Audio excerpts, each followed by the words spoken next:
Hello friends, स्वागत है आपका अपने चैनल में। यूपीपीएससी आने वाली भर्तियों में बहुत बड़ा बदलाव करने वाली है और इस बदलाव का फायदा डायरेक्ट स्टूडेंट्स को मिलने वाला है, छात्रों को मिलने वाला है, जिसकी मांग वो काफ़ी दिनों से कर रहे थे।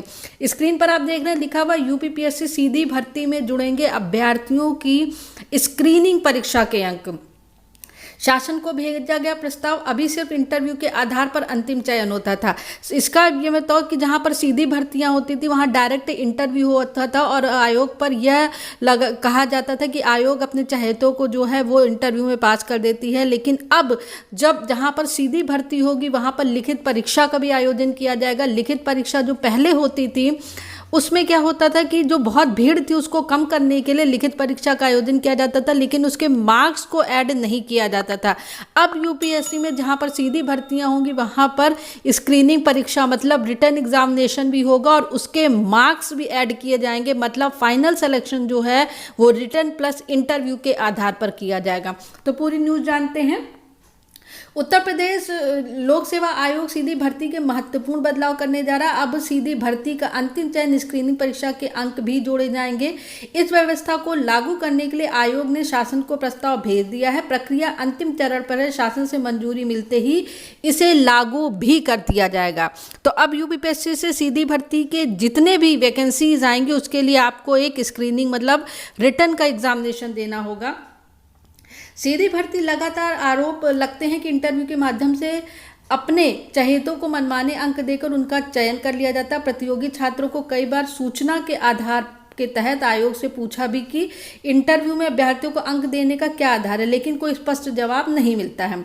दरअसल आयोग सीधी भर्ती में स्क्रीनिंग परीक्षा तभी कराता है जब पदों की संख्या काफ़ी अधिक होती है। स्क्रीनिंग परीक्षा में मिले अंकों के आधार पर अभ्यर्थियों को इंटरव्यू के लिए आमंत्रित किया जाता था। स्क्रीनिंग परीक्षा में वर्ष 2019 में नेगेटिव मार्किंग भी होने लगी थी, लेकिन इस परीक्षा में मिले अंकों का अंतिम चयन परिणाम में शामिल नहीं किया जाता था। वहीं प्रतियोगी छात्र यह सवाल उठाते रहे कि जब स्क्रीनिंग परीक्षा के आधार पर योग्य अभ्यर्थियों को इंटरव्यू के लिए आमंत्रित किया जा रहा है तो परीक्षा में मिले अंकों का चयन परिणाम में क्यों नहीं जोड़ा जा रहा है। मतलब जो स्क्रीनिंग परीक्षा होती थी उसके मार्क्स भी ऐड नहीं किए जाते थे। अब यूपीएससी में जितनी परीक्षा होंगी सीधी भर्ती के माध्यम में उसमें मार्क्स भी ऐड किए जाएंगे। स्क्रीनिंग परीक्षा की मानक स्पष्ट नहीं। सीधी भर्ती में स्क्रीनिंग परीक्षा के अंक जोड़कर आयोग अभ्यर्थियों को राहत तो देने जा रहा है, लेकिन आयोग ने यह स्पष्ट नहीं किया कि स्क्रीनिंग परीक्षा कराए जाने के स्पष्ट मानक क्या हैं। पिछले दिनों अर्थ और सांख्या अधिकारी सहित कई भर्तियों में बिना स्क्रीनिंग परीक्षा के इंटरव्यू करा दिए गए। अभ्यर्थियों ने इस पर अपनी आपत्ति भी जताई है। प्रतियोगी छात्रों ने सूचना के आधार पर इसकी मांग की है। तो और उसके बाद यहाँ लिखा है अभ्यर्थियों को परिणाम से पहले चाहिए उत्तर कुंजी।